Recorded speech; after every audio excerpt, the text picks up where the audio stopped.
¿Alguna vez te has puesto a pensar quiénes son los que hacen una mágica experiencia del turismo en Cusco? Machu Picchu es una de las 7 maravillas del mundo ubicada en Perú y joya del patrimonio mundial, la cual recibe miles de visitantes cada día. Pero mientras unos viven una experiencia mística entre ruinas incas, otros cargan con el peso de sostener esta postal. De todo ello nace una cuestión. ¿A qué costo humano se construye el turismo de lujo? El acceso a Machu Picchu está cada vez más mediado por paquetes turísticos, trenes lujosos y servicios exclusivos. Pero Machu Picchu y el Cusco no solamente lo que podemos ver cuando veamos de viaje. Machu Picchu y el Cusco muchas veces tienen espacios que no tienen el bienestar adecuado para las personas que trabajan en él. Los derechos que deberían asegurarse no siempre están a disposición de todos. La experiencia se convierte en un privilegio que oculta una lamentable realidad. Esta es la situación actual laboral de los porteadores. Los porteadores, quienes cargan con el peso de las expediciones, luchan diariamente sin garantías, muchas veces sin contratos ni derechos laborales, y en condiciones que ponen en riesgo su salud y seguridad. Los portadores son en su mayoría hombres quechohablantes que viven en las comunidades rurales cercanas al Valle Sagrado. Ellos se encargan de cargar el peso durante 4 días, pero también se encargan de realizar actividades paralelas como por ejemplo armar campamentos, cocinar o asistencias de salud adicionales. También recientemente las agencias de turismo han buscado añadir a las mujeres a esta actividad, pero esto no ha significado un cambio significativo en cuanto a las prácticas estructurales e informales y precarias que se viven en esta actividad. Ahora que ya conocemos quiénes son los porteadores, es necesario conocer la ruta que atraviesan durante 4 días.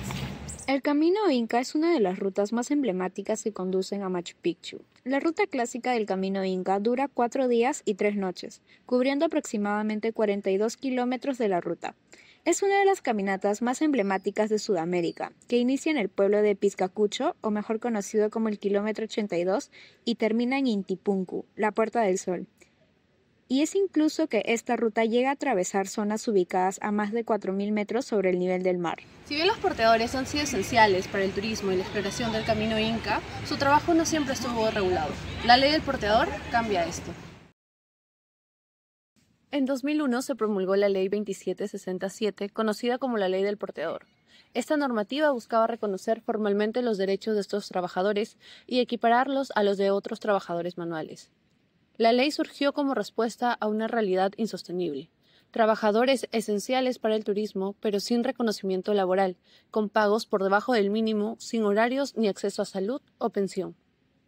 Después de 20 años, la norma fue derogada y reemplazada por la Ley 31614 en noviembre del 2022, tras debates en el Congreso. Existen más de 70.000 porteadores en el Cusco. A pesar de que el Mincetur reconoce que se trata de un motor importante de desarrollo socioeconómico, hasta antes de la regulación de su trabajo en el 2001, sufrían ya abusos al llevar cargas de más de 40 kilos y no se compartía con ellos refugio ni comida, ni se daban los pagos que correspondían. Esta modificación estableció mejoras como el aumento del pago mínimo diario, límites de carga y jornadas, y también una alimentación adecuada. En octubre del 2024 se introdujeron nuevas modificaciones a la ley. Se formalizó el derecho a descansos obligatorios, se amplió el acceso a modalidades subsidiadas de salud y pensión, y se definió a los porteadores como trabajadores independientes con posibilidad de afiliarse voluntariamente a Salud. Pero estas medidas no ayudan porque no toman en cuenta su realidad. Salud pues no es tan accesible para los porteadores porque su desplazamiento, su desarrollo o la actividad turística que realizan, pues no hay ninguna sede de salud. Sobre el papel, la ley del porteador busca protegerlos. La ley establece derechos claros para los porteadores, límite de carga, jornada laboral regulada y condiciones de descanso. En la práctica, muchos siguen enfrentando explotación y falta de garantías. ¿Cuál es el problema por el que atraviesan los porteadores del Camino del Inca? ¿Por qué no se cumple la ley del porteador? Las claves de la informalidad estructural. En los últimos años, los porteadores del Camino del Inca han salido a protestar en diversas ocasiones. ¿Por qué? Porque aunque existe una ley que reconoce su trabajo y promete proteger sus derechos, en la realidad muchos siguen trabajando en condiciones duras y sin garantías. Esto refleja un problema más profundo, la informalidad laboral. ¿Pensaste que esto solo pasa en Cusco? No, en realidad los porteadores de Caminos del Inca no son los únicos. Los porteadores de Huaraz o los de San Mateo de Huanchor también cargan con el peso de un sistema que los invisibiliza. Por eso, decidimos conversar con quienes conocen esta realidad, los fundadores de la ONG Preservando, montañistas con años de experiencia. Nos comentaron la situación de estos porteadores a partir del contacto que tuvieron con ellos. En el proyecto Huascarán, ahí hicimos una limpieza de los sedimentos negros que están en la parte superior en los glaciares, también en un trekking que hicimos en el campo base Huascarán, y también vimos cómo es que ellos lo viven, ¿no? Ahí ellos son cocineros, son porteadores, y en estas zonas que son sobre 4000 ya necesitas otro tipo de vestimenta, necesitas capas, necesitas también un calzado que te agarre bastante bien. Inclusive la zona para llegar al campo base del Huascarán tiene algunas piedras que si no tienes un buen calzado puedes resbalarte, y lamentablemente ellos no tienen acceso a todo ese equipamiento como quizás lo tiene un turista o alguien que va de hacer trekking inclusive nacional, que van mucho más equipados. Es una realidad lamentable, ¿no?, que ellos no puedan contar con ello. Explicaremos de una manera clara y sencilla cómo es que la informalidad laboral ha impactado en la vida de los porteadores. Pero, ¿a quiénes llamamos informales? Muchas veces se piensa que la informalidad solo significa no tener contrato, que si firmas uno ya estás protegido, pero no es así.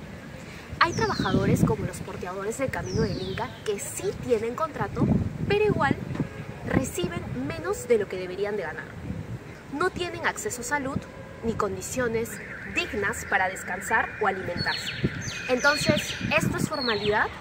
Según expertos como Holland y Human, existen diversos tipos de informalidad. Y no se trata solo de si hay o no hay un contrato de por medio, sino de si se cumple o no las leyes laborales básicas: salario justo, seguridad social y respeto al trabajo humano.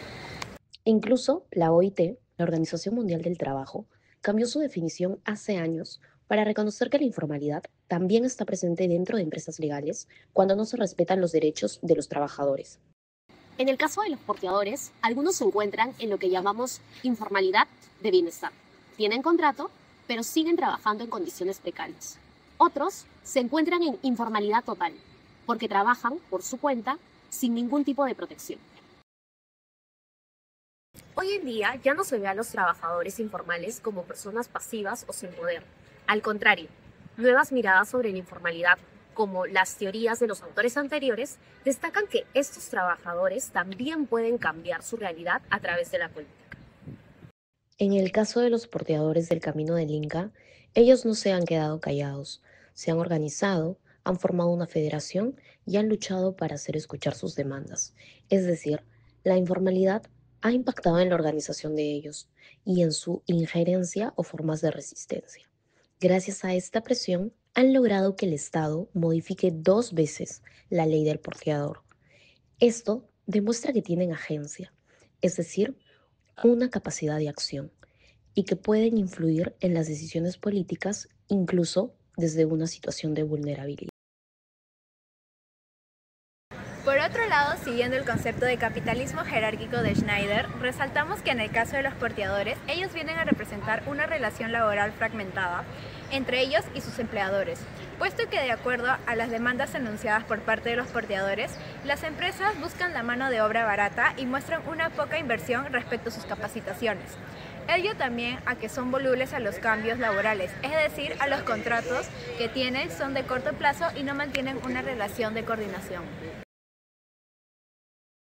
Como vimos antes, el Estado muchas veces no cumple de todas las leyes laborales, pero esto no es casual. Goodfellow menciona de que los gobiernos suelen aplicar las reglas de manera parcial, y no por incapacidad, sino por una estrategia para evitar conflictos. Como parte de nuestras primeras soluciones, mencionamos que es necesario mantener el fortalecimiento de la organización de los porteadores. Esto debido a que son más de 14.000 porteadores quienes conforman la Federación Regional del Cusco.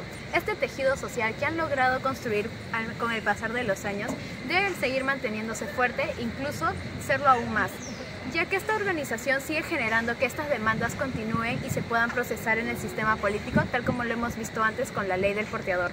Y es necesario recalcar de que la acción colectiva influye positivamente en la demanda en la acción estatal. Entonces, como bien ya escuchamos, la ley ya existe, lo que falta es que se cumpla. Por eso es urgente que instituciones como SUNAFIL, CERNAP y el Gobierno Regional de Cusco trabajen de forma coordinada y sostenida para fiscalizar efectivamente las condiciones laborales de los porteadores. Esto incluye visitas regulares a las rutas del Camino de Inca, control de carga, verificación de pagos y sanciones reales a las agencias que incumplen. Un turismo justo no puede sostenerse sobre la precariedad de sus trabajadores, pero también la fiscalización a las empresas de turismo es necesaria para saber realmente si se están cumpliendo o no con los requisitos ya establecidos. En ese sentido, el concepto de desarrollo se ve solo como un ingreso económico, más no como condiciones de vida seguras para los porteadores. El Estado ha garantizado formalidad y una ley, pero no ha garantizado otro tipo de condiciones mínimas, como acceso a salud, seguridad, educación, cosas que los porteadores deberían tener como derechos extendidos realmente. Zen lo que nos dice es que eso significa que el desarrollo se ve meramente como un crecimiento económico, pero esto no es sostenible ni es real a través del tiempo. El caso de los porteadores es una muestra más entre lo que se escribe en el papel y lo que finalmente se llega a implementar. Esta vez con un incumplimiento sistemático en disposiciones dentro de sus contratos o de su jornada laboral, como el derecho al descanso, la afiliación a salud y una jornada limitada con un pago mínimo. Así, se abre una brecha enorme entre lo legal y lo real. Y en medio de esa brecha, los porteadores siguen cargando no solo con las mochilas y con las cargas, sino con el peso de un sistema que los deja solos.